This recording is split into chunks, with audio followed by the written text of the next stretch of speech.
बिस्मिल्लाहिर्रहमानिर्रहीम अस्सलामु अलैकुम वरहमतुल्लाहि वबरकातुहू। मैं इमरान खान इल्म अचीवर की इस लाइव क्लास में कार्बन एंड कंपाउंड का आखिरी टॉपिक आज डील करूंगा, जिसका नाम है क्लीनिंग एजेंट।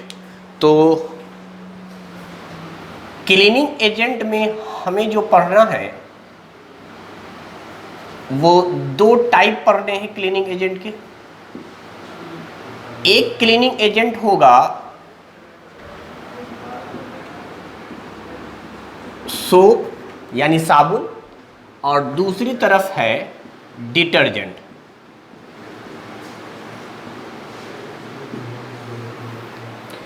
यानी हम लोग क्लीनिंग एजेंट के तौर पे दो चीज़ों का इस्तेमाल करते हैं, या तो साबुन का हम इस्तेमाल करते हैं या डिटर्जेंट का हम लोग इस्तेमाल करते हैं। अब डिटेल में जैसे जैसे हम आगे बढ़ेंगे आपको डिफरेंसेस समझ में आएगा, लेकिन मैं आपको शुरू में ही कुछ पॉइंट ज़रूर मेंशन कर दूंगा। वो ये है कि सॉप क्या है, तो कहते हैं इट इज सोडियम या पोटेशियम, सोडियम और potassium salt of fatty acid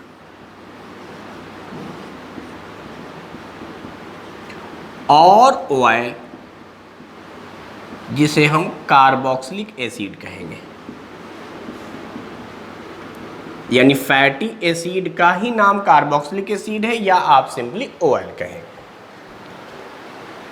अब इसके क्या माने हैं वो भी हम लोग देखेंगे। फिलहाल डिटर्जेंट की तरफ आए। डिटर्जेंट क्या है, तो कहते हैं इट इज सोडियम, कई बार सोडियम के अलावा अमोनियम भी मिलता है, ammonium salt of sulphonic acid.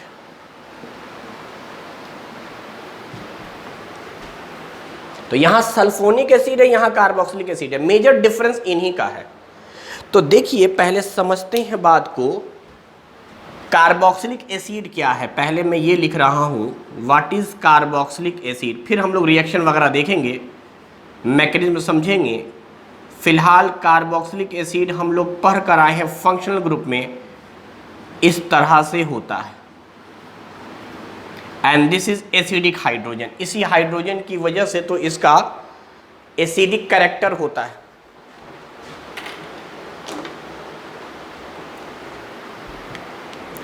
This hydrogen is acidic hydrogen, ठीक है। अब देखो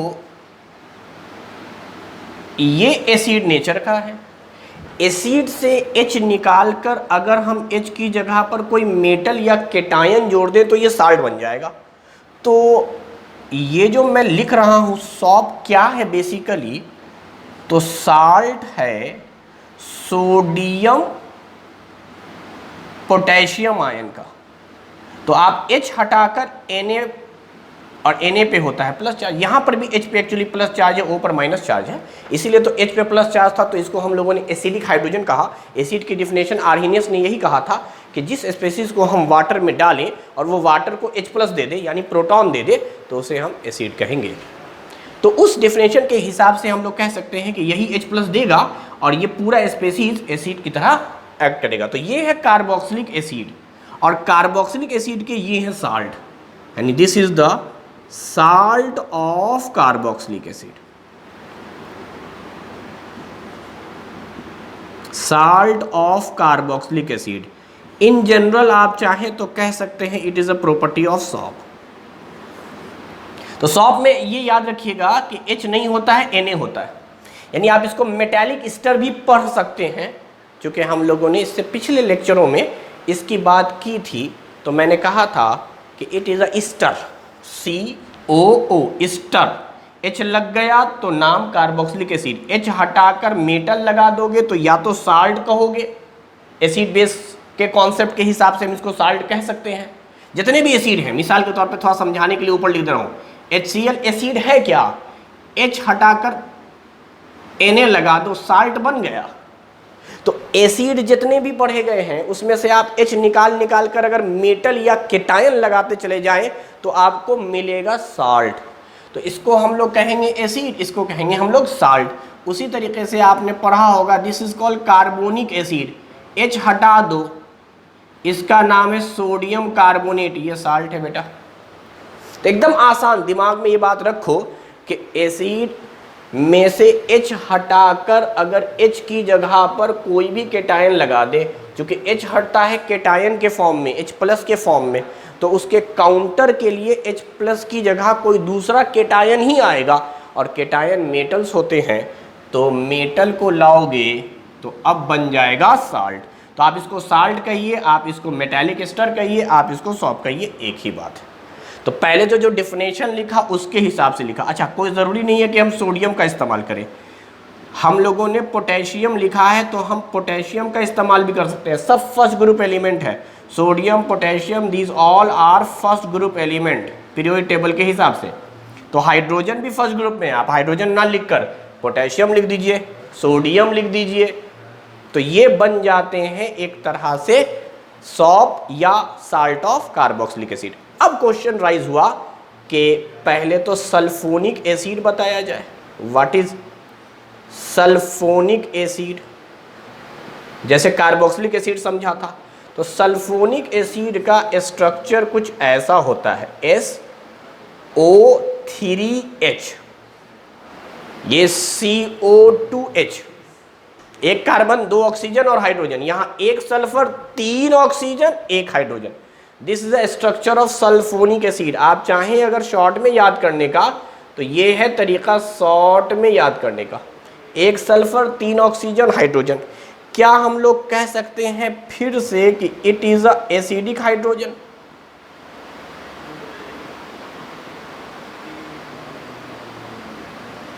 due to this hydrogen the whole group act as a acid, इसीलिए तो इसको एसिडिक हाइड्रोजन कहते हैं, या पूरे स्पेसीज को सल्फोनिक एसिड कहते हैं। This is acid. अब मुझे इसका साल्ट बनाना है बेटा, यानी salt of sulphonic acid, sulphonic acid के साल्ट। क्या मैं वापस वही कॉन्सेप्ट लगाने वाला हूं?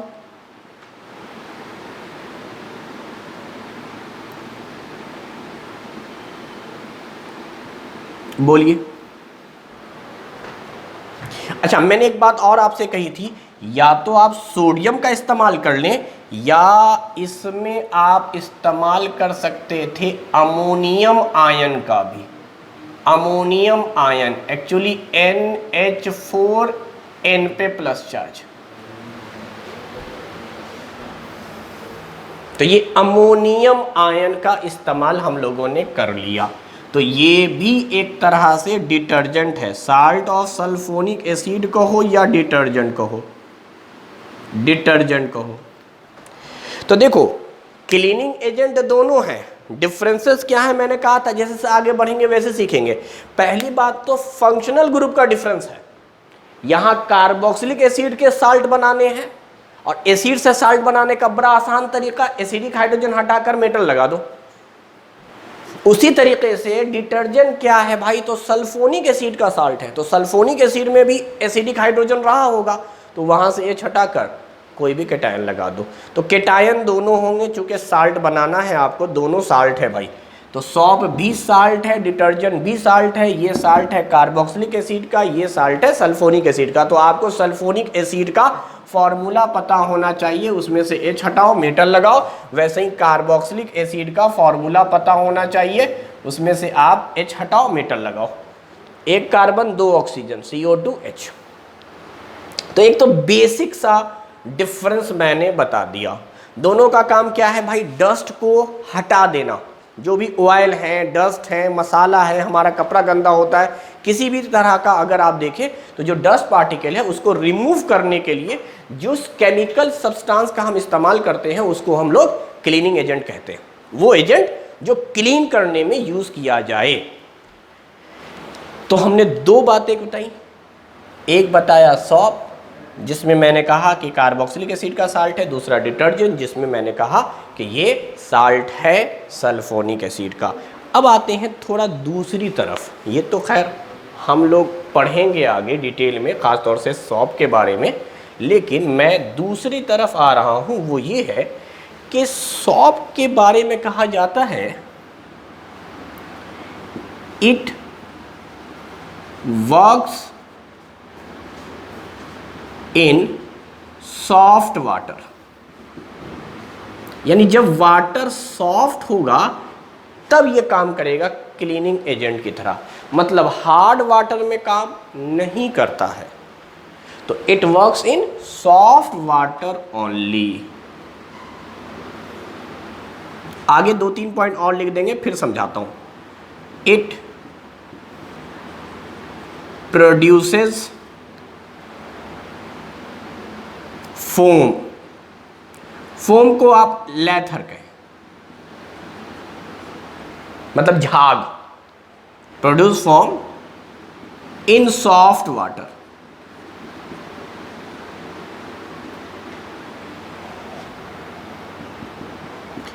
इट प्रोड्यूसेस स्कम, इसको आप प्रिसिपिटेट कहें,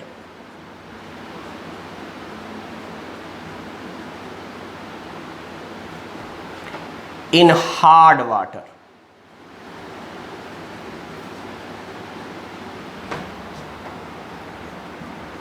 It do not work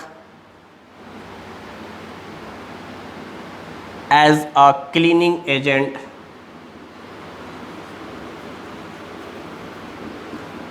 in hard water.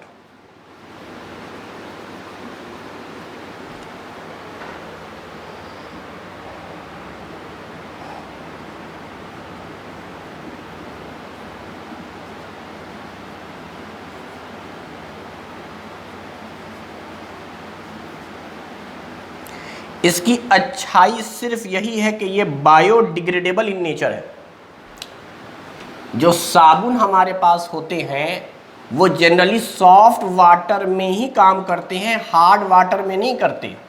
और जो भी क्लीनिंग एजेंट है वो फोम बनाएगा, झाग बनाएगा, वो एक्शन हम लोग आगे देखेंगे।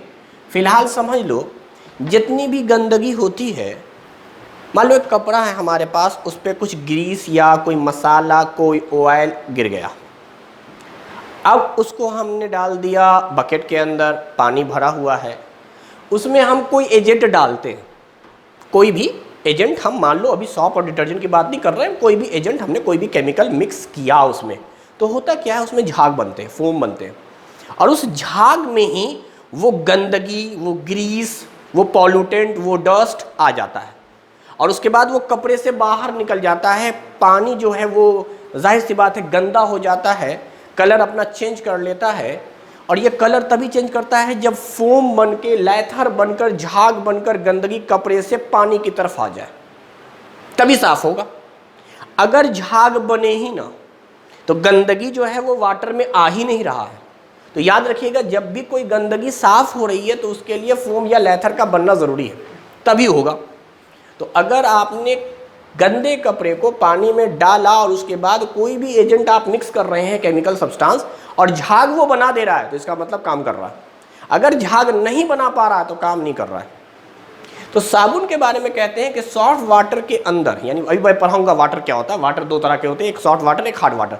तो सॉफ्ट वाटर के अंदर जब हम साबुन का इस्तेमाल करते हैं या साबुन से हम रब करते हैं डस्ट के ऊपर, तो वहाँ पे एक लैथर या फोम प्रोड्यूस होता है, और उसी फोम में वो गंदगी, वो डस्ट आ जाता है या ट्रैप हो जाता है, और इस तरह से कपड़ा साफ हो जाता है, या यूं कहें ये क्लीनिंग एजेंट की तरह काम करता है। लेकिन अगर वाटर का नेचर हार्ड हो गया तो स्कम बनता है। स्कम का मतलब हुआ इनसॉल्युबल, इनसॉल्युबल को ही आप प्रिसिपिटेट कहें, वो नीचे ही जमा रहता है, वो साफ नहीं हो पाता, यानी वो पकड़े हुआ है कपड़े को।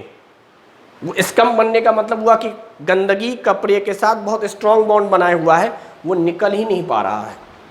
तो कहते हैं हार्ड वाटर में साफ नहीं होगा, हार्ड वाटर में कभी भी साफ नहीं किया जाएगा। खैर इसको हम आगे डिटेल में देंगे, बस अभी कुछ पॉइंट्स मैंने बता दिए हैं कि सॉप क्या था। तो कार्बोक्सिलिक एसिड के साल्ट थे, सॉफ्ट वाटर में ही काम करता है। सॉफ्ट वाटर में काम करता इसलिए है क्योंकि उसने फोम या लेथर प्रोड्यूस कर दिया है। हार्ड वाटर में काम नहीं कर रहा है। क्यों नहीं कर रहा? क्योंकि वो स्कम या प्रेसिपिटेट बना रहा है। अच्छाई क्या है? बायोग्रेडेबल इन नेचर है। डिटर्जेंट की तरफ आते हैं तो कहते हैं डिटर्जेंट के बारे में, it works in both soft and hard water। बहुत सारी किताबों में या आप कई नोट्स देखेंगे तो वहाँ लिखा रहता है detergent works in hard water. तो इसका ये मतलब नहीं समझिएगा आप कि हार्ड वाटर में ही करेगा, सॉफ्ट में नहीं करेगा। अक्सर लोग ये समझ लेते हैं कि सॉफ्ट जो है वो सॉफ्ट वाटर में काम कर रहा है, डिटर्जेंट हार्ड वाटर में काम कर रहा है। नहीं, ऐसा नहीं है। डिटर्जेंट हर वाटर में काम करेगा, सॉफ्ट में भी हार्ड में भी। इसलिए मैंने बोथ लिखा है। वहाँ पे एक्चुअली हार्ड वाटर लिखने का मतलब ये है कि अगर ये हार्ड वाटर में काम कर ले रहा है तो सॉफ्ट में तो और आसानी से कर लेगा, सॉफ्ट में तो बहुत ईजिली कर लेगा, क्योंकि सॉफ्ट वाटर में क्लीनिंग एजेंट बहुत आराम से होता है। जैसे सॉफ्ट जो है वो सॉफ्ट वाटर में कर लेता है, लेकिन हार्ड वाटर में नहीं कर पाया, वो हार्ड वाटर में भी कर लेता है। यही मतलब है कहने का, हार्ड वाटर में भी कर लेता है, भी बोल रहा हूँ मैं, हार्ड वाटर में भी करता है, यानी सॉफ्ट में भी। तो इसमें डिटर्जेंट जो है ना, वो वाटर कैसा भी हो, सॉफ्ट हो तब भी काम करेगा, हार्ड हो तब भी काम करेगा। इसका मतलब ये हुआ ना कि it produces foam in both soft and hard water. अच्छा, इसमें एक नुकसान है बेटा। नुकसान क्या है? It is non biodegradable in nature.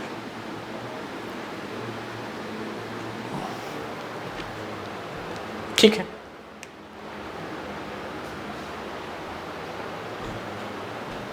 तो ये नॉन बायोडिग्रेडेबल है। मतलब ये हुआ कि बायो का मतलब आप यूँ समझिए कि बायोलॉजिकल प्रोसेस या कुछ ऐसे होंगे माइक्रो ऑर्गेनिज्म वगैरह जो इसको डिकम्पोज कर देंगे। अगर कोई माइक्रो ऑर्गेनिज्म डिकम्पोज कर दे तो बायोडिग्रेडेबल हो जाएगा, यानी वो ख़त्म हो जाएगा। और नॉन बायोडिग्रेडेबल का मतलब हो गया कि कोई भी बायोलॉजिकल एजेंट यानी पैथोजेंस, माइक्रो ऑर्गेनिज्म इसको डिकम्पोज नहीं कर सकते, इसको ख़त्म नहीं कर सकते। तो ये एज ए पॉल्यूटेंट होगा। जैसे प्लास्टिक वगैरह होते हैं जो बहुत काफ़ी टाइम के बाद ये ऑलमोस्ट आप कहिए कि नॉन बायोडिग्रेडेबल हैं, वो डिकम्पोज होते ही नहीं हैं, तो वो पॉल्यूटेंट की शक्ल में रहते हैं। तो डिटर्जेंट का एक नुकसान यही है कि वो एज ए पॉल्यूटेंट हमारे पास बचा रहता है, वो ख़त्म नहीं होता है। तो ये एक प्रॉब्लम है। अब ये सवाल हुआ कि डिटर्जेंट में आप मान लीजिए शैम्पू, सर्फ एक्सल, ये सब कैटेगरी आता है इसमें। तो ये जो डिटर्जेंट है जिसको मैंने शैम्पू कहा, या मान लीजिए आपको मैं समझाने के लिए कह रहा हूँ सर्फ एक्सल, तो सर्फ की पैकेट तो हमारे पास ख़त्म हो जाती है। तो इस ख़त्म होने का मतलब ये है क्या कि ये बायोडिग्रेडेबल है? तो कहेंगे नहीं, ऐसा मतलब नहीं होता। होता क्या है, सर्फ जो आपको पाउडर के फॉर्म में नज़र आ रहा है वो झाग बना, जब आपने कपड़ा धोया झाग बना, और झाग बनकर आपने उस पानी को, जो डस्ट लिए हुआ पानी है, वाटर है, उसको आपने बहा दिया। वो पानी आपके घर से या नाली से होता हुआ वो कहीं ना कहीं ये गया होगा, कहीं ना कहीं स्टोर हुआ होगा, कहीं नहीं हुआ होगा, तो मिट्टी सॉइल उसको एब्जॉर्ब कर लेगा, वो अंदर चला गया होगा। तो इसका मतलब ये है कि डिटर्जेंट के वो पार्टिकल भी उस सोर्स के पास पहुंच गए, मिट्टी के अंदर पहुंच गए, नदी में पहुंच गए, नाली में पहुंच गए, और वहाँ वो डिकम्पोज नहीं हो रहे हैं। इसका मतलब वहाँ पर जाकर वो पॉल्यूटेंट क्रिएट कर रहा है, वो दूसरे माइक्रो ऑर्गेनिज्म को कहीं ना कहीं नुकसान पहुँचा रहा है, एनवायरनमेंट को पॉल्यूशन दे रहा है। तो इसीलिए इसको कहते हैं नॉन बायोडिग्रेडेबल। आपके पास से ख़त्म हो रहा है, आपके पास से बहुत सारी चीज़ें ख़त्म हो जाती हैं, लेकिन वो रहती इसी एटमॉस्फेयर में है। एटमॉस्फेयर में वो चीज़ कहीं ना कहीं एज अ पॉल्यूशन काम कर रही होती हैं। तो ये याद रखिएगा, डिटर्जेंट एक पॉल्यूटेंट की तरह काम करता है, जबकि सॉप में बायोग्रेडेबल नेचर होने की वजह से ये हमारे लिए ज़्यादा अच्छा है। तो इसके एग्जाम्पल में अगर आप देखें तो डिटर्जेंट में हम लोग इस्तेमाल करते हैं शैम्पू, सर्फ, और इसमें तो जनरली हम लोग साबुन इस्तेमाल करते हैं, लक्स हो गया, लाइफबॉय हो गया, डिटॉल हो गया, इस सब का इस्तेमाल किया जाता है। नहाने में जो हम लोग इस्तेमाल करते हैं, नहाने वाला आप कह सकते हैं, ये है साबुन। और जनरली कपड़ा धोने वाला, बर्तन धोने वाला ये है। बस नहाने में हम लोग शैम्पू का भी इस्तेमाल कर रहे हैं आजकल। तो बाकी फेस वाश वगैरह जो होता है वो सब हम लोग उस साबुन से या सॉप वाले से करते हैं। तो ये तो एक हल्का सा मैंने कहा आपको कि क्लासिफिकेशन मैंने बताया है। अब देखिए ये काम कैसे करता है, सॉफ्ट वाटर में ही क्यों काम किया, हार्ड वाटर में काम क्यों नहीं किया, हार्ड वाटर में ऐसी क्या दिक्कतें आई, और फिर हार्ड वाटर में डिटर्जेंट क्यों काम किया। इसका सवाल आपको थोड़ी देर बाद मिलेगा। पहले हम ये समझ लें कि सॉप बनता कैसे है, उसका स्ट्रक्चर कैसा है, और वो किस तरीके से सॉफ्ट वाटर में काम करता है। फिर समझ में आएगा हार्ड वाटर में काम क्यों नहीं करता है। फिर समझ में आपको आएगा detergent soft water, hard water दोनों में कैसे काम करता है। तो सबसे पहली चीज़ जो है वो हम लोग पढ़ रहे हैं, सॉप बनता कैसे है। यानी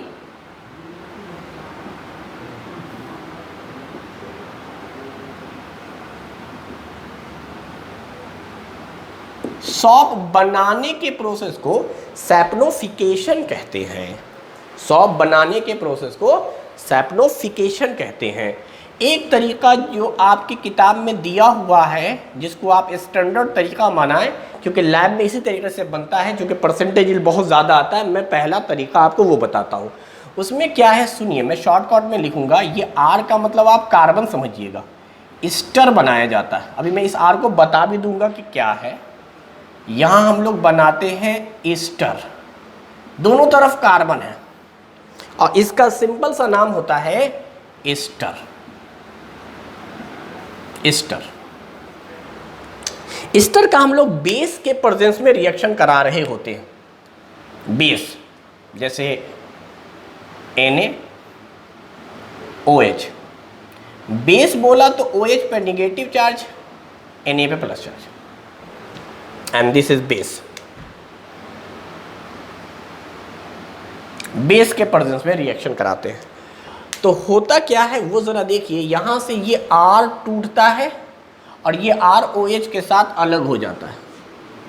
यानी पहले स्टेप पर R-OH, और दूसरे स्टेप पर देखिएगा तो ये RC डबल बॉन्ड O पर माइनस चार्ज और Na पे plus charge. This is the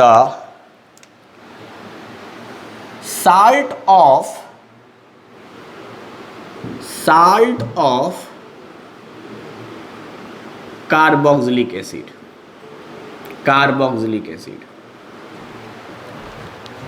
and this is basically alcohol।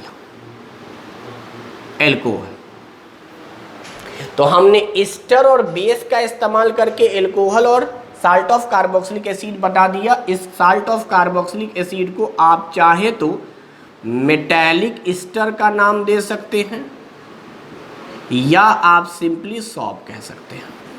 किताब का यही तरीका है, इसलिए मैं इस पर आपको एक एग्जाम्पल बता रहा हूँ। मान लो R की जगह पे मैंने लिख लिया C17H35, अल्काइल ग्रुप है, 2 गुने से 1 ज़्यादा, जैसे CH3 लिखते थे वैसे ही।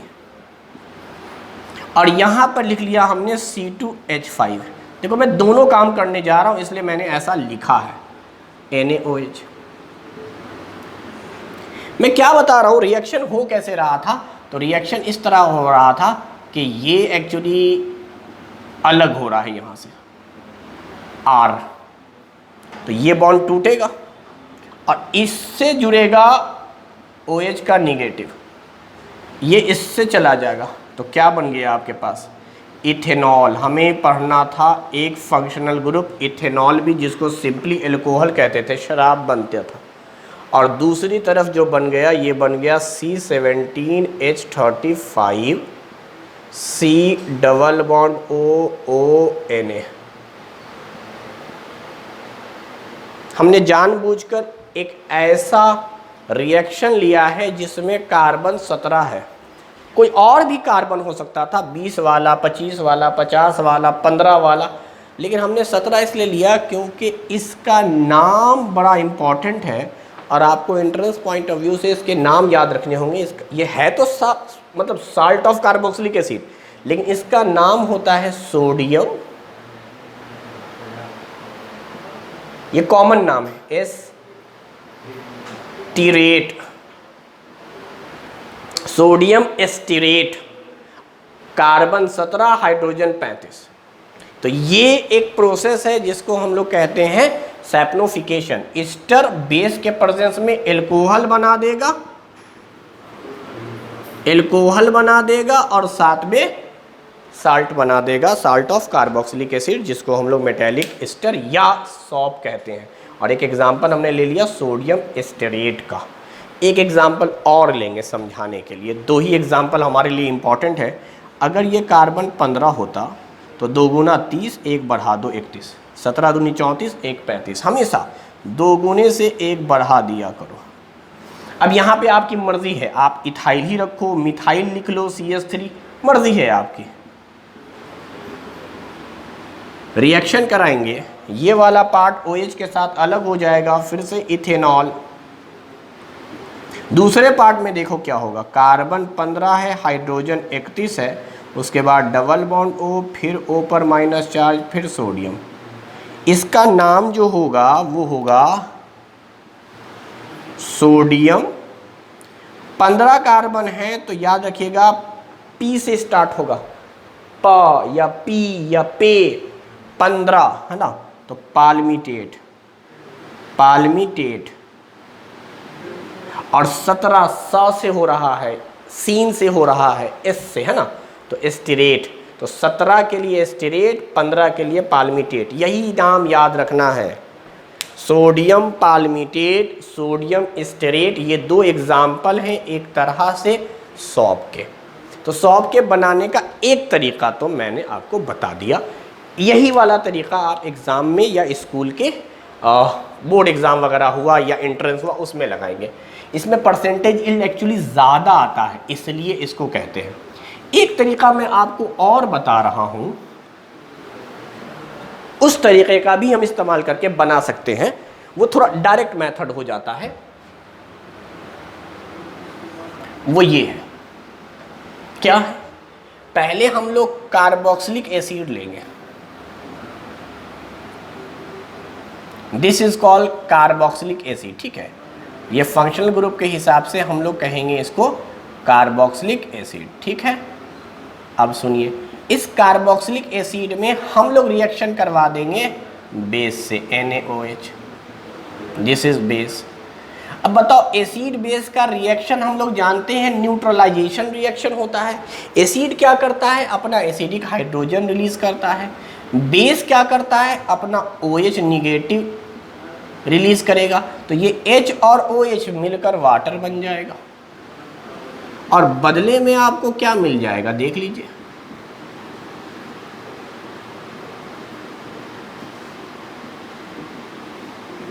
बोलिए। तो ये डायरेक्ट प्रोसेस है, acid base reaction, neutralization reaction. मगर एग्जाम में जनरली ये रिएक्शन आपको डायरेक्ट नहीं दिया हुआ है। मैंने सिर्फ तरीका आपको बताया कि हम डायरेक्ट रिएक्शन करा सकते हैं, और इस डायरेक्ट रिएक्शन को न्यूट्रलाइजेशन रिएक्शन हम कह सकते हैं।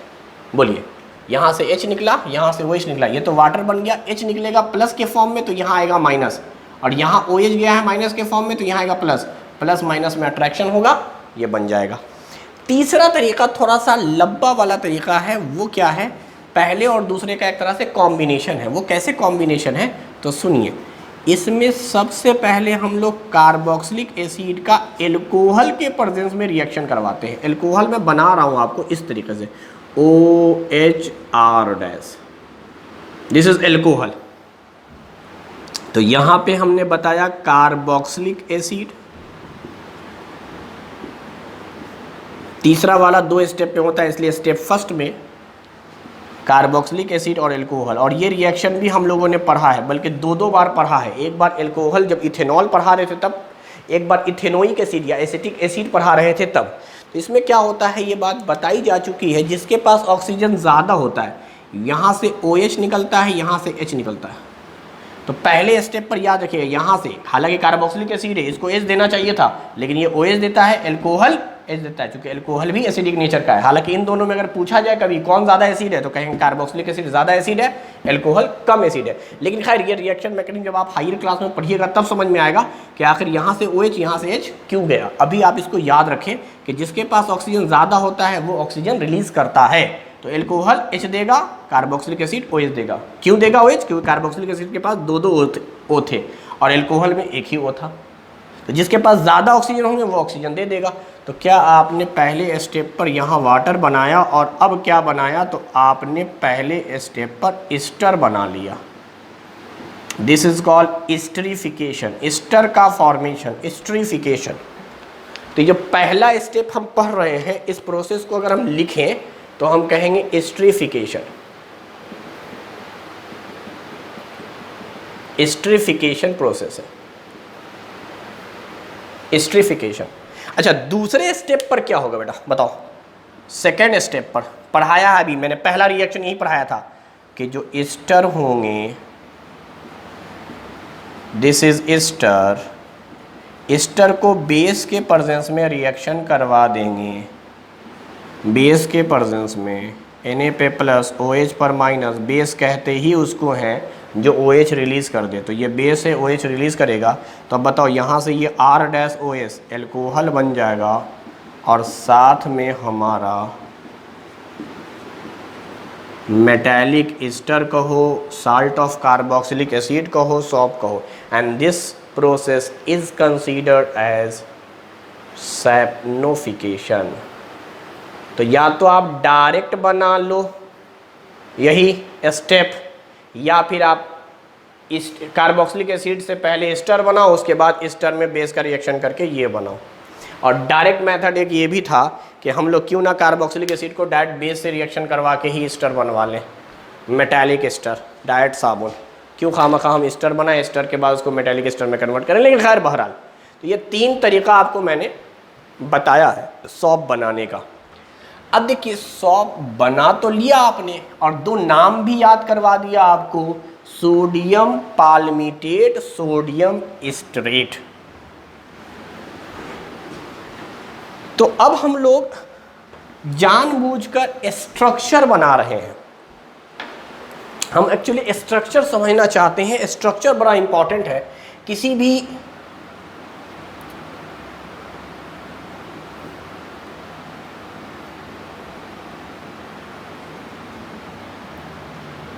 सॉप का, ठीक है। स्ट्रक्चर ऑफ सॉप देखो कैसे बनेगा, समझो। एग्जाम्पल लेकर समझाता हूं। कार्बन 17, हाइड्रोजन 35, COONA, O पर निगेटिव, Na पे प्लस। ठीक, अब ध्यान से सुनो, इसको हम लोग इस तरह दिखलाते हैं। 1 कार्बन, 2 कार्बन, 3, 4, 5, 6, 7, 8, 9, 10, 11, 12, 13, 14, 15, 16, 17। देख लो,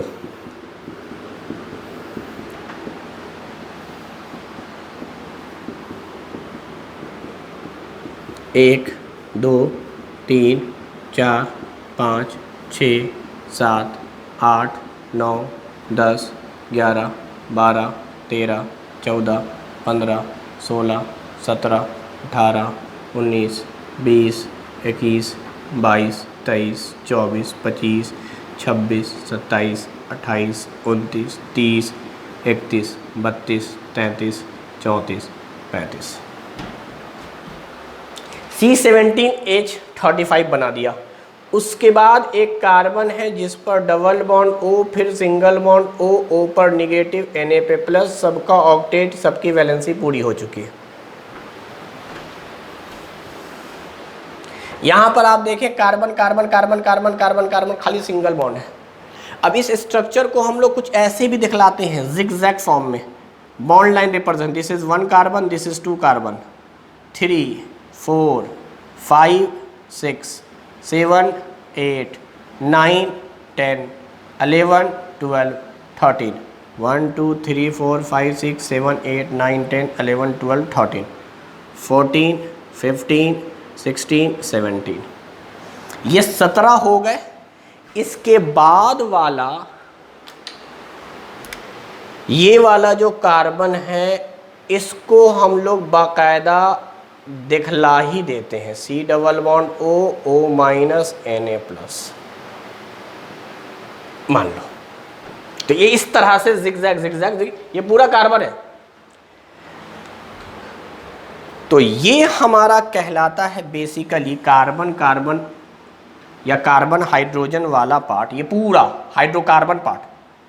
इसको आप कह सकते हैं कार्बन हाइड्रोजन है खाली, तो हाइड्रो कार्बन वाला पार्ट। और यह हाइड्रोकार्बन पार्ट कंसीडर किया जाता है टेल की तरह, क्योंकि काफी लंबा है इसलिए इसको लॉन्ग टेल कह सकते हैं। और कार्बन कार्बन के बीच में इलेक्ट्रॉन नेगेटिव का कोई डिफरेंस नहीं है, दोनों के इलेक्ट्रॉन नेगेटिव आपस में बराबर है, इसलिए इसको नॉन पोलर कहते हैं। सेम नेचर का है ना, इसलिए नॉन पोलर कहते हैं, नॉन पोलर एंड। इसके एक नाम और है, वो है हाइड्रोफोबिक, हाइड्रोफोबिक एंड।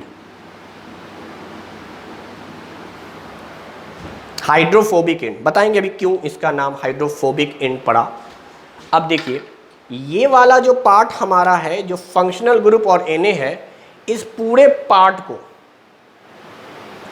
पार्ट को हम लोग हेड कहते हैं।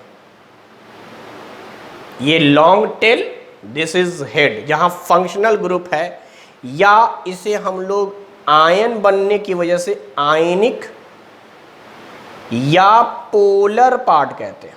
चार्ज आ गया, आयन बोलो, चार्ज बोलो, पोल बोलो, पोलर एंड है ये।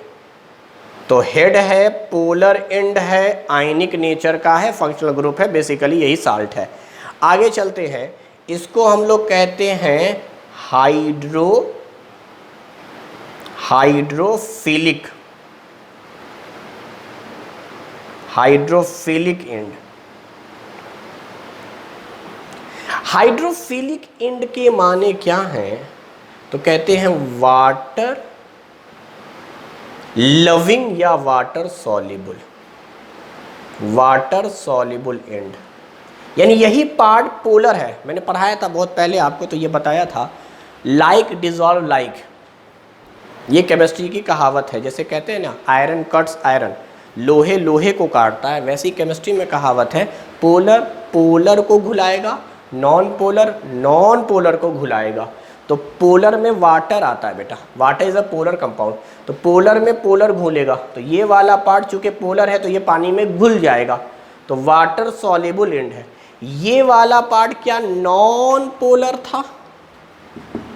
तो ये वाला पार्ट जो है नॉन पोलर वाला हाइड्रोकार्बन, जिसको हाइड्रोफोबिक भी आपने कहा है, ये पार्ट वाटर इनसॉल्युबल है, वाटर में नहीं घुलता है।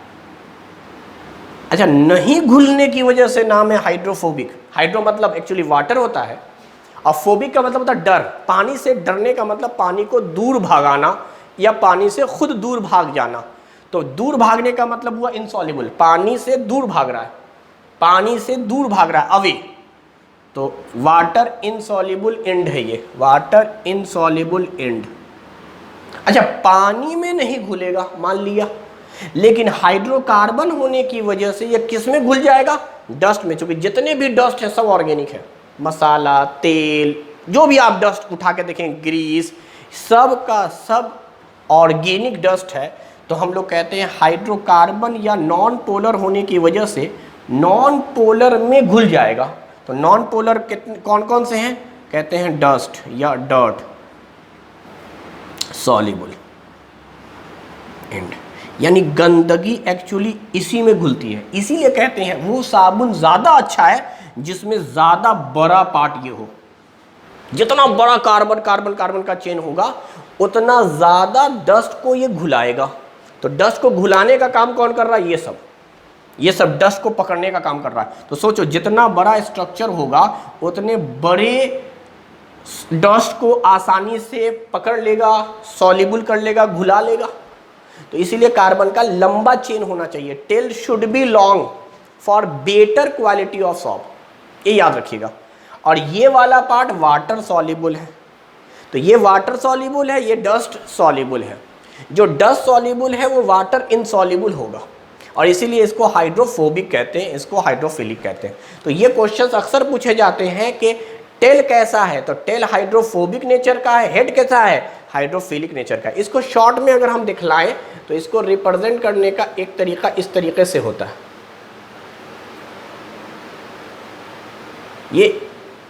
ये हेड है हमारा और ये टेल है हमारा।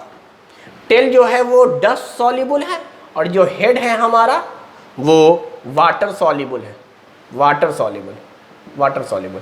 तो ये स्ट्रक्चर है एक तरह से सॉप को रिप्रेजेंट करने का। इतनी सारी बात क्लियर हुई। सॉप बना कैसे, सॉप के क्या एग्जाम्पल थे, उन्हीं एग्जाम्पलों को देखा। तो कार्बन का लॉन्गेस्ट चेन आपको दिख रहा है। उसके बाद यहाँ फंक्शनल ग्रुप है, जो हेड है ये पानी को पकड़ता है, ये डस्ट को पकड़ लेता है। अब देखो ये काम कैसे करता है, ये है इंटरेस्टिंग चीज। तो पहले आपको डस्ट समझना होगा। तो डस्ट को समझने के लिए हम लोग क्या करते हैं वो सुनिए। कुछ डस्ट ऐसे होते हैं जो आपके, जैसे मैं शर्ट पहने हुआ हूँ, इस शर्ट के ऊपर कुछ धूल आया, मैंने पानी भी नहीं मारा, मैंने सिर्फ ऐसे से झाड़ दिया, रब किया, वो धूल, वो गर्दा, वो डस्ट जो मेरे ऊपर लगा था वो साफ हो गया, वो साफ हो गया। अच्छा, वो साफ क्यों हो गया? क्योंकि वो स्टिकी नेचर का नहीं था, वो सिर्फ आकर डिपॉजिट हो गया था। जब मैंने इस पर कह सकते हैं एक तरह से इस तरह से झाड़ा, इस पे फोर्स लगाया, तो जो भी डस्ट था वो पूरी तरह से इस शर्ट पे एब्जॉर्ब नहीं हुआ था, वो सिर्फ सरफेस पर आकर डिपॉजिट हो गया था। तो वो वहाँ सरफेस से फोर्स लगाने की वजह से बाहर निकल गया। तो कुछ डस्ट ऐसे होते हैं जो सिर्फ क्लोथ पर या सरफेस पर आते हैं, लेकिन सरफेस के साथ बॉन्ड नहीं बनाते या स्टिक नहीं होते, चिपकते नहीं है, या सरफेस उसको सोखता नहीं है, एब्जॉर्ब नहीं करता है। तो उन डस्टों को अगर आप झाड़ भी दें तो साफ हो जाएगा। तो पहली तो ये क्वालिटी हुई डस्ट की कि डस्ट नॉन स्टिकी नेचर का जो होगा उसके लिए हमको क्लीनिंग एजेंट की ज़रूरत नहीं है, उसको तो हम फिजिकल से यानी बाहर के फोर्स से ही हम साफ कर सकते हैं। अच्छा, दूसरी गंदगी ऐसी होती होगी, आपने देखा होगा, जिसमें हमें सर्फ साबुन का इस्तेमाल नहीं करना है। बस आप शर्ट को भिगाइए, पानी की धार से, पानी के फोर्स से वो शर्ट साफ हो जाएंगे। या कहीं पर गंदगी लग गई है, आप लाइए पानी से सिर्फ रब कर दीजिए, ठीक हो जाएगा, साफ हो जाएगा। ऐसे भी गंदगियां होती हैं। तो देखो मैं शर्ट का डायग्राम बना रहा हूँ, मान लो ये हमारा एक शर्ट है, तो मैं बात कर रहा हूँ दूसरे वाले की, नॉन स्टिकी की नहीं, स्टिकी की, जो स्टिक हो गए हैं लेकिन वाटर से रब करने पे ठीक हो गए। तो मैं पहले उसको देखूंगा, उसके बाद थोड़ा सा क्लासिफिकेशन बताऊंगा। तो देखो ये शर्ट है ना, तो ये जो आपका शर्ट है, इसको जब माइक्रोस्कोप से देखते हैं हम, माइक्रोस्कोप से, तो ये शर्ट एक्चुअली बहुत पतले पतले थीन थ्रेड से बना हुआ है। ये थीन लाइनिंग होते हैं, ये थ्रेड्स होते हैं, पूरा थ्रेड्स का जाल बना हुआ है एक तरह से, इस तरह से पूरा थ्रेड्स है, जो माइक्रोस्कोप से देखने पर हमें दिखाई देगा। इन जनरल वो ऐसा दिखाई देगा, लेकिन जब आप देखेंगे तो ऐसा दिखाई देगा। और अगर मैं इसको मैग्नीफाई करूं तो मुझे इस तरह से थ्रेड्स नज़र आएंगे। ये शर्ट के अंदर माइक्रो लेवल के इंस्ट्रूमेंट से देखने पर ऐसा दिखाई देगा। ये सब थ्रेड्स इतने करीब करीब हैं, इतने करीब करीब हैं कि हम इसको डिस्टिंग्विश नहीं कर पा रहे हैं। जब इसके ऊपर हम मैग्नीफाइंग ग्लास लगा रहे हैं, माइक्रोस्कोप लगा रहे हैं, तो यही शर्ट कुछ इस तरह से अपीयर हो रहा है। बीच बीच में देखिएगा यहाँ पोर्स होते हैं। तो शर्ट पर जब कोई धब्बा, दाग या कह सकते हैं कोई ऑयली सब्सटेंस गिरता है, तो अब दो बातें हो सकती हैं।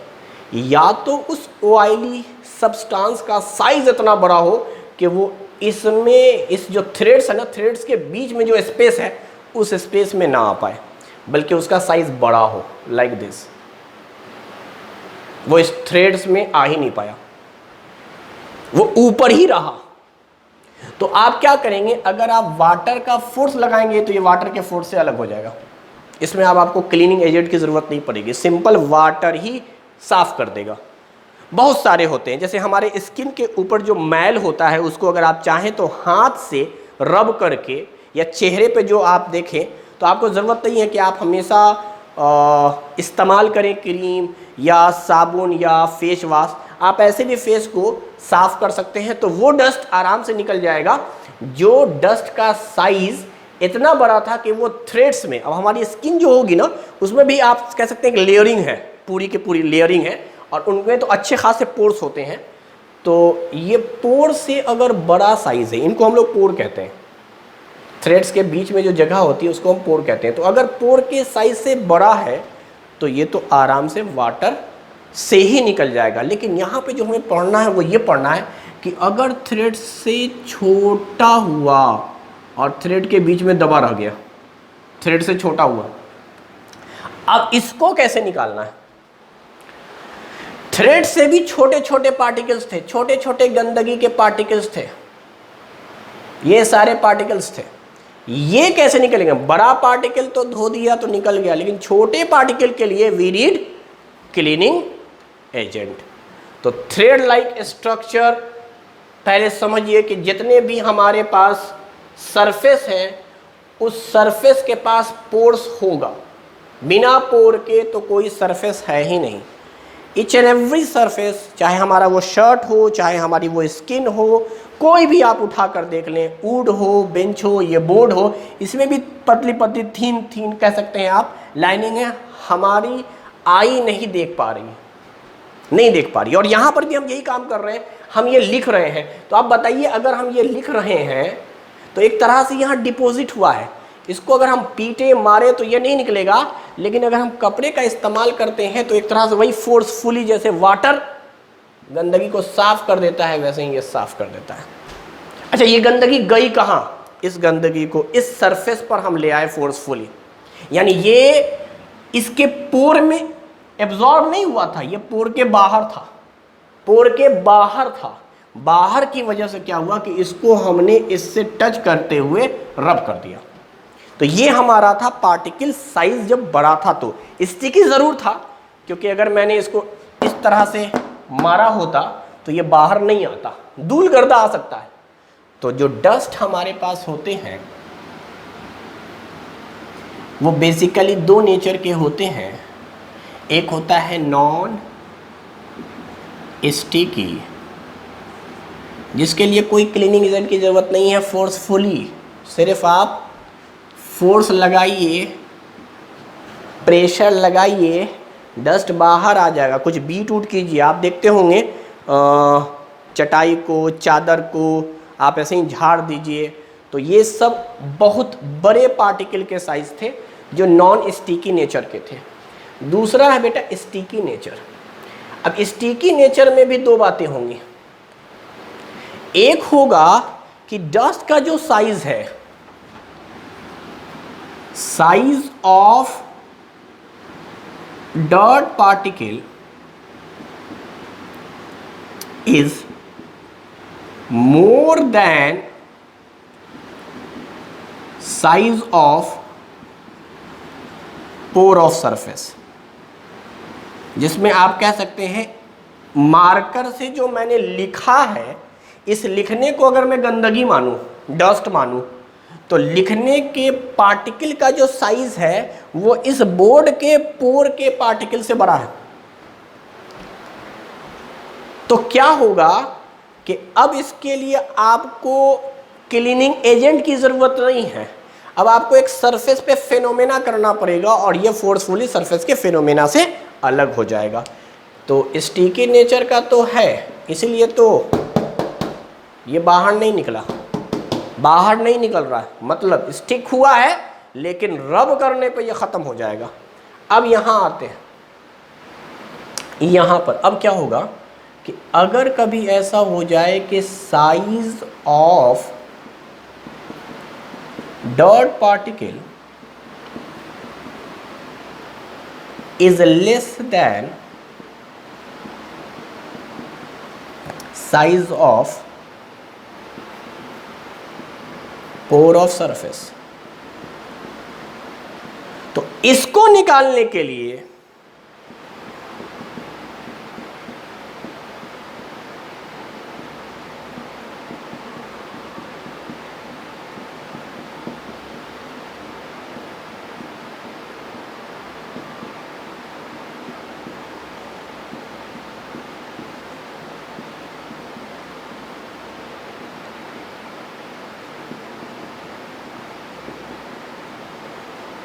क्लीनिंग एजेंट, और क्लीनिंग एजेंट याद रखिएगा एक केमिकल सब्सटेंस है। यहाँ केमिकल सब्सटेंस की जरूरत नहीं पड़ी, यहाँ तो फोर्सफुली कर लिया। तो वो डस्ट पार्टिकल जो स्टिकी नेचर के हैं और उनका पार्टिकल साइज बहुत छोटा है डस्ट का, वो सरफेस के पोर में आकर एक तरह से ट्रैप हो गए हैं, फंस गए हैं, उनको निकालना है हमें। तो अब हम लोग जब समझ गए कि गंदगी एक्चुअली है क्या और कितने टाइप की है, तो अब हम लोग क्लीनिंग एजेंट या केमिकल स्पेसीज का रोल समझेंगे। तो मैं उसके लिए क्या कर रहा हूँ, समझाने के लिए ऐसे ही थ्रेड लाइक स्ट्रक्चर बना रहा हूँ मैग्नीफाइंग ग्लास पर, और देख लीजिए ये सब पोर हैं सरफेस के, ये सब पोर हैं सरफेस के।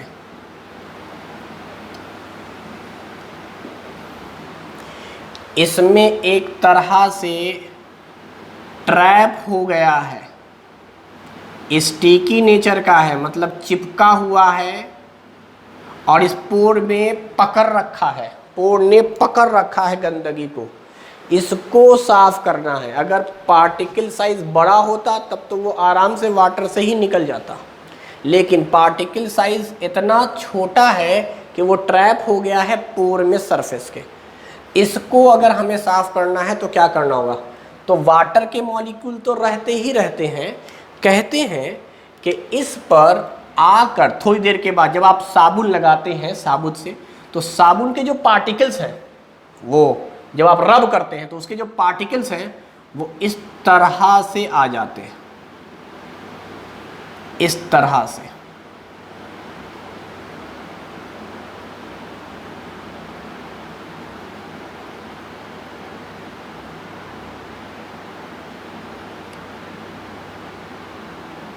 क्यों आएंगे, क्योंकि सॉप के जो पार्टिकल हैं उसमें दो नेचर मैंने बताया आपको।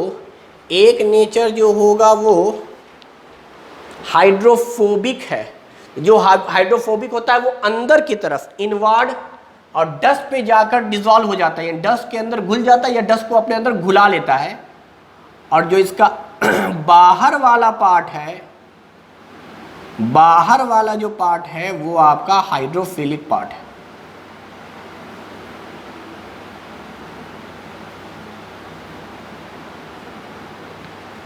यानी जैसे ही हमने इस पे केमिकल डाला, केमिकल यही तो था हमारा साबुन सॉप, वो काम क्या करेगा, वो इस तरह से ट्रेवल करेगा कि वो आउटर, याद रखिएगा, आउटर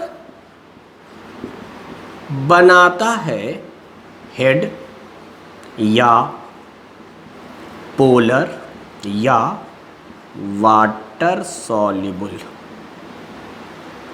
यानी हाइड्रोफिलिक। यानी आयनिक, पोलर या आयनिक, आउटर बाहर की तरफ। और अंदर की तरफ जो आपको दिख रहा है, अंदर की तरफ इनर, इनर साइड में आपको दिखेगा टेल, नॉन पोलर हाइड्रोकार्बन वाला,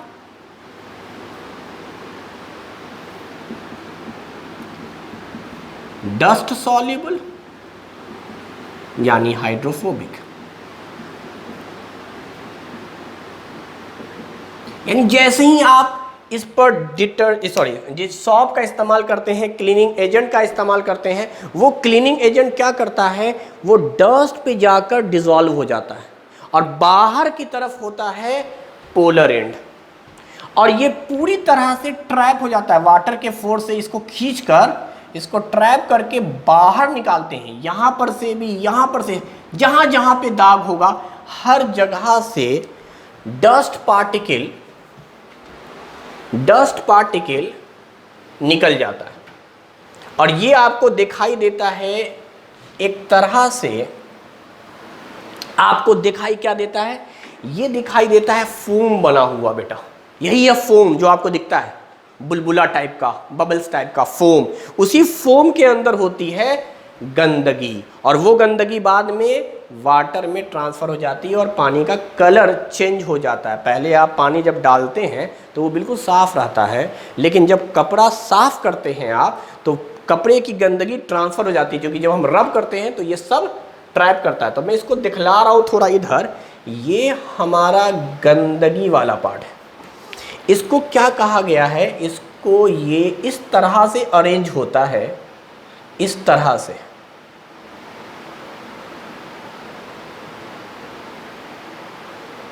ये सब नॉन पोलर वाला पार्ट है। और आगे मैं क्या बोल रहा हूं, पोलर एंड में आपका फंक्शनल ग्रुप है, ये इस तरह से हेड होते हैं। ये एक बुलबुला टाइप का होता है, इसी को केमिस्ट्री में माइसेल या मिसेल का नाम दिया गया है। एक बुलबुले को आप कहें, एक फोम को, इसमें ही ये डस्ट पार्टिकल है जिसको पूरी तरह से सराउंड कर लिया है। यहाँ तो सिर्फ आपको दिखलाने के लिए कुछ हिस्सा मैंने दिखलाया है, पूरा पकड़ रखता है, कोई भी हिस्सा खाली नहीं होता, पूरी तरह से 100% सॉल्युबल होते हैं, ये पूरी तरह से पकड़ के रखते हैं। और बाहर आउटर साइड में आपको पोलर एंड दिखाई देता है जिसमें ये आ जाता है। और ये याद रखिएगा आयनिक नेचर का है, दीज आर आयनिक नेचर। ये इस पे चार्ज है, O पर माइनस Na पे प्लस, तो आप इसको पॉजिटिव ही इस वक्त माने, चलो भाई पॉजिटिव ही मानो, ये पूरा पॉजिटिव है। तो ये माइसेल्स का फॉर्मेशन है। अच्छा, ये बुलबुला यहाँ गया जाके ख़त्म, क्योंकि यहाँ पर खाली वाटर है, खाली वाटर है। अच्छा, यहाँ से भी गंदगी निकलेगी, तो कहते हैं दूसरी तरफ भी आपको कुछ ऐसा ही देखने को मिलेगा। दूसरी तरफ दूसरा बुलबुला आप कहें एक तरह से, सेकेंड बबल्स या सेकेंड माइसेल्स। अब ये बात किताब में नहीं दी गई है, इसको ही समझा रहा हूं मैं कि सब जगह से जहां जहां गंदगी होगी, बबल्स या माइसेल्स, लेथर, जो कहना है कहो, ये गंदगी बेटा बन गई। अब इन दोनों में रिपल्सन होता है, ये बड़ी इंपॉर्टेंट बात है जो नहीं दिया हुआ है। यहां से गंदगी निकली, यहां से गंदगी निकली, ये दोनों गंदगी एक दूसरे को रिपेल कर रही है, तो बहुत हेल्प कर रहा है बाहर निकलने में। ये बाहर निकल रही है, रिपल्सन शुरू हो जाता है इन दोनों में। रिपल्सन क्यों होगा, क्योंकि मैंने बोला ना कि यहां पर Na पे प्लस चार्ज है, समझाने के लिए।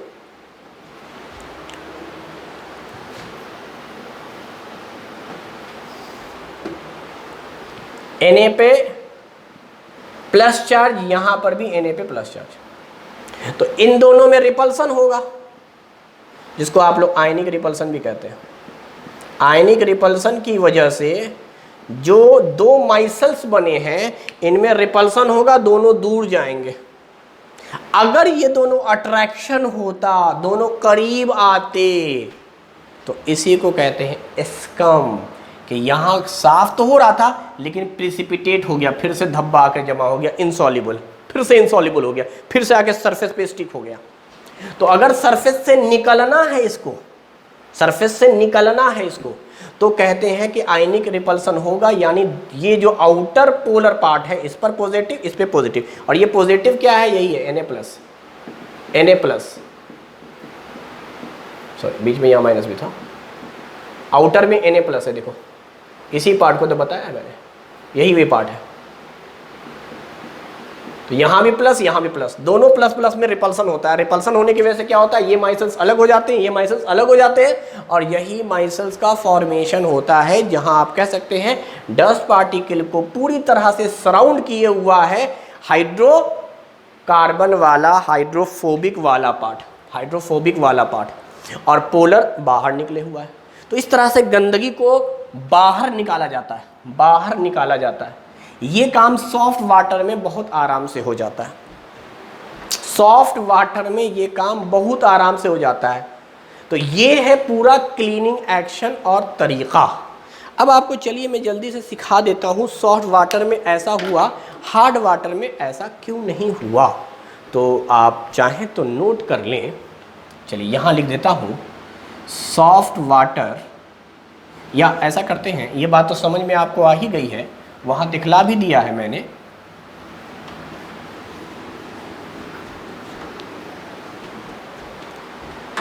मैं लिख देता हूँ वाटर। वाटर दो टाइप के होते हैं। एक्चुअली ये वाटर जो है वो प्योर वाटर नहीं है। हमारे पास जो वाटर होते हैं, अगर आप देखें तो वो वाटर कहीं ना कहीं स्टोर होते हैं, चाहे आप कंटेनर में रखें, चाहे ज़मीन के अंदर से आ रहा हो, तो बहुत सारे मिनरल्स भी उसको मिलते हैं। तो हमारे पास जो वाटर होता है वो प्योर वाटर तो नहीं होता, इसीलिए हम कहते हैं वाटर के साथ जो मिनरल ऐड है, मिनरल्स एडिशनल जो ऐड है, इसमें वाटर के साथ एडिशनल मिनरल्स भी हैं, उसको हम लोग पढ़ रहे हैं दो टाइप का, soft water and hard water.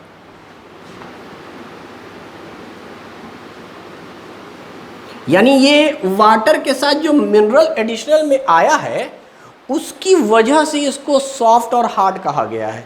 कहते हैं वाटर में तो H2O है ही, अगर वाटर के साथ सोडियम आ जाए, पोटेशियम आ जाए, तो ये सॉफ्ट वाटर की कैटेगरी में होंगे, क्योंकि sodium potassium ions soft ions हैं या सॉफ्ट मेटल्स हैं जिस पे 1+ चार्ज हो। अच्छा, हार्ड वाटर क्या होगा, जब इसके साथ कैल्शियम आ जाए, मैग्नीशियम आ जाए,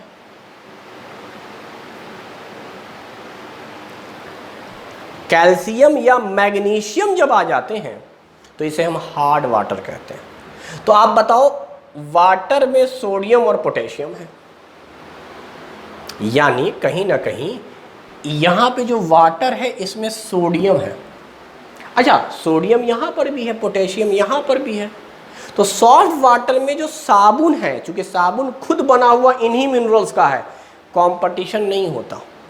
मतलब सॉफ्ट वाटर में साबुन के अंदर जो मेटल है उसका मिनरल के साथ कंपटीशन नहीं होता। समझाने के लिए मैं लिख दे रहा हूं, इन सॉफ्ट वाटर, इसको मैं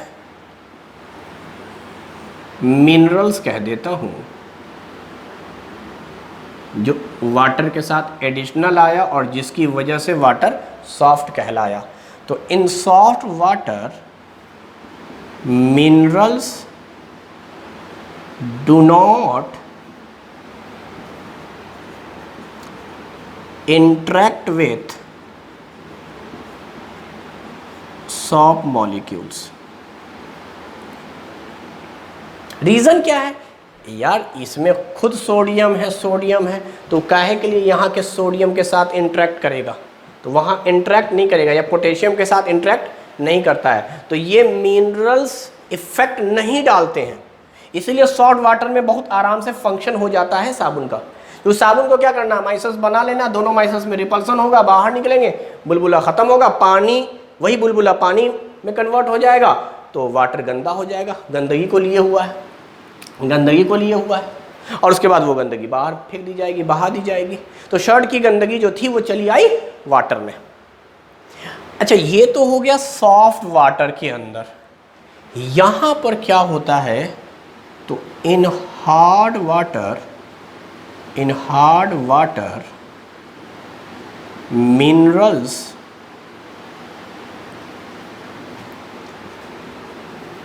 reacts with सॉप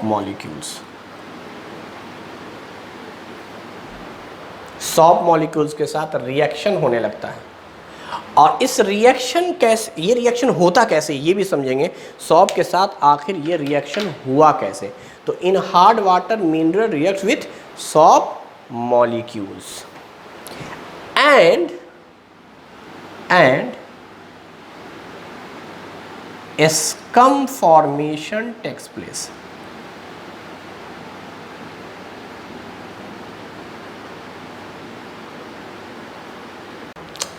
समझाने के लिए बता रहा हूँ मैं, इसको अब इस तरीके से दिखलाता हूँ तुम्हें, ताकि हमें सारी बात समझ में आए। मैंने कहा था ये वाला पार्ट हमारा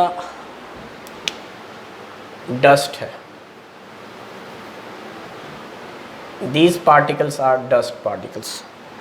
इस डस्ट पार्टिकल के ऊपर इस तरह से रेडियल डिस्ट्रीब्यूट हुआ है,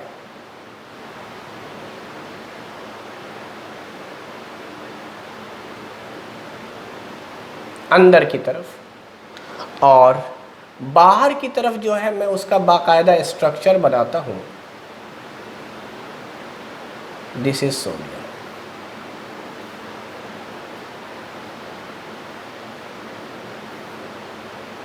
Na+, यही स्ट्रक्चर है Na+। बाकी को इन जनरल समझाने के लिए यही स्ट्रक्चर है। यहां पर भी कुछ ऐसा ही होता है।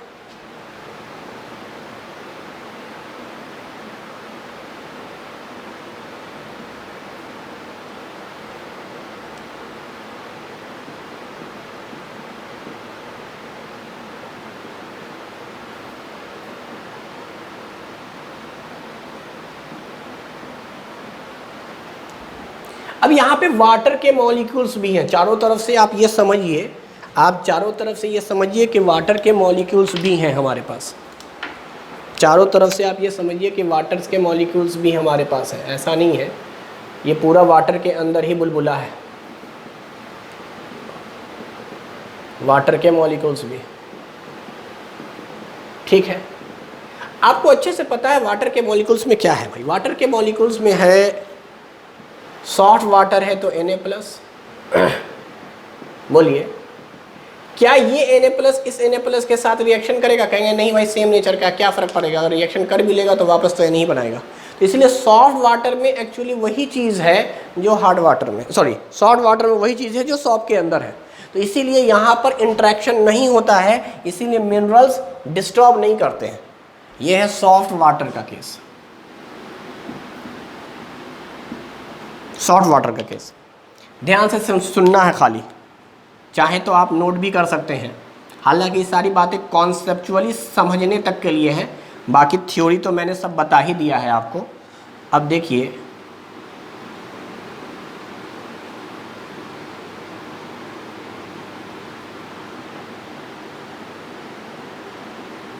अब ये बता रहे स्कम कैसे बनता है, जो इनसॉल्युबल था वो कैसे बनता है।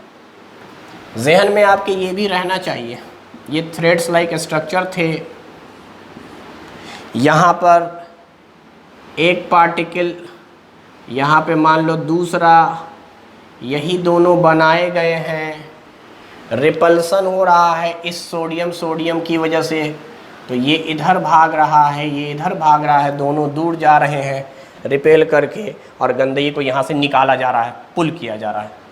ठीक है। अच्छा, यहाँ पर अगर हम लोग बनाएं वैसे ही C double bond O minus Na plus, C double bond O minus Na plus, और बाकी सब वैसे ही।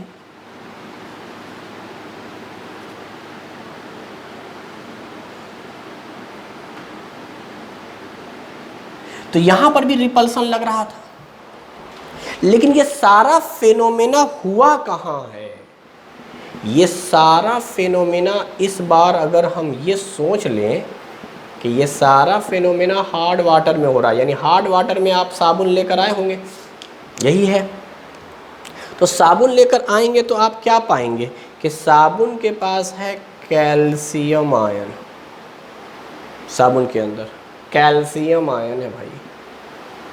अब ध्यान दो, ये कैल्शियम आयन करता क्या है, या मैग्नीशियम आयन हार्ड वाटर के अंदर, हार्ड वाटर के अंदर ये जो मिनरल्स है ना, ये सोडियम को यहां से मारते हैं धक्का, मतलब डिस्प्लेसमेंट रिएक्शन। इसलिए याद करो, जब मैंने रिएक्टिविटी सीरीज पढ़ाई थी तो उसमें बोला था कि जनरली सोडियम को मैं मानता हूं नीचे, कैल्शियम को ऊपर। क्या कोड था? लेके बांसुरी को ना। लेकिन मैंने कहा था जब आपसे रिएक्टिविटी सीरीज पूछेगा तो एनसीईआरटी बुक में चूंकि दिया हुआ ये है कि सोडियम ऊपर है कैल्शियम नीचे है, तो आप सोडियम को ऊपर मानेंगे कैल्शियम को नीचे मानेंगे। लेकिन रियलिटी में बताता हूँ होता क्या है, कैल्शियम ज़्यादा रिएक्टिव है सोडियम से। तो होता क्या है, ये कैल्शियम आता है सोडियम को धक्का मारता है, मतलब डिस्प्लेसमेंट रिएक्शन होता है, याद रखोगे। तो बेटा यहाँ से सोडियम चला गया, और एक सोडियम नहीं जाता, जब भी जाता है कितने जाते हैं?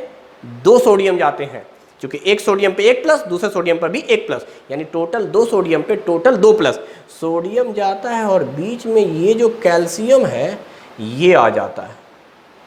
और ये आकर देखो बड़ा अजीबोगरीब काम करता है, ये कैल्शियम इसको अपने पास खींचता है, इसको अपने पास खींचता है, यानी दोनों माइसेल्स करीब करीब आ गए due to this calcium atom. अब बाहर Na प्लस आ गया, Na प्लस आ गया, समझ पा रहे हो? यानी ये कैल्शियम क्या करेगा, इन दोनों माइसेल्स को रिपेल नहीं करेगा, इसको करीब ले आएगा, यानी सरफेस पर ही रहने देगा, सरफेस पर ही स्टिक किए रहेगा। तो सरफेस पर ही अगर चिपके रह गए तो आप कह दीजिएगा कि क्लीनिंग एक्शन नहीं हुआ।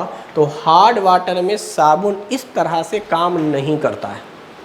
इसका एक एग्जांपल बताते हैं। अक्सर आपने देखा होगा, या तो नहाते वक्त ऐसा हुआ होगा आपके साथ कि आपने साबुन लगाया, झाग आ ही नहीं रहा है। आप नहा रहे हैं, शावर ले रहे हैं, साबुन रब कर रहे हैं स्किन पर, आप रब नहीं हो पा रहा है, ये यूँ समझिए कि साफ नहीं हो पाया।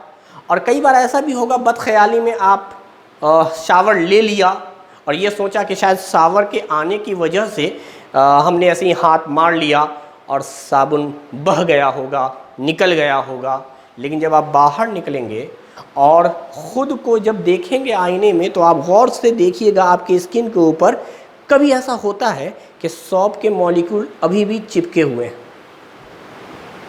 हालांकि आपने रब किया है, लेकिन उस वक्त ध्यान नहीं दिया, बाहर निकले, दोबारा देखा तो पता चला कि आपकी स्किन में अभी भी सौंफ के मॉलिक्यूल स्टिक है। इसका मतलब ये नहीं कि आप रब करना भूल गए, इसका मतलब ये कि जो वाटर है वो हार्ड है। जो वाटर आपके पास आ रहा है, जिससे आपने शावर लिया है, वो वाटर हार्ड नेचर का था। हार्ड नेचर की वजह से क्या हुआ, सरफेस पे चिपका रह गया, ये अट्रैक्शन हो गया। इसीलिए हार्ड वाटर में 2-2 प्लस चार्ज वाले हैं और सॉफ्ट वाटर में एक ही प्लस चार्ज वाला मिनरल्स है या आयंस है। तो इसीलिए कहते हैं सॉफ्ट वाटर में साबुन इसलिए काम करेगा क्योंकि साबुन में खुद एक ही चार्ज का साल्ट था। लेकिन हार्ड वाटर में 2 था ना, तो वो क्या करेगा, अट्रैक्शन कर देगा रिपल्सन की जगह पे। इसीलिए कहते हैं इनसॉल्युबल स्कम बन जाएगा, फोम नहीं जनरेट होगा। तो ये दिक्कत आती है। अच्छा, अगर हम लोग इसी को ध्यान से सोचें, इसी को अगर हम लोग कन्वर्ट कर दें किस में, अब सुनो, इसको अगर हम लोग कन्वर्ट कर दें सल्फर वाले केस में, सल्फर जैसे ही लगा दिया, क्या मेरा ये डिटर्जेंट बन गया? दिस इज डिटर्जेंट, जो कि सोडियम सल्फोनेट, इसको सल्फोनेट कहते हैं, सल्फोनिक एसिड से बनता है सल्फोनेट, और कार्बोक्सिलिक एसिड से बनता है कार्बोनेट या कार्बोक्सिलेट। तो इस तरह से हमने ये बना लिया।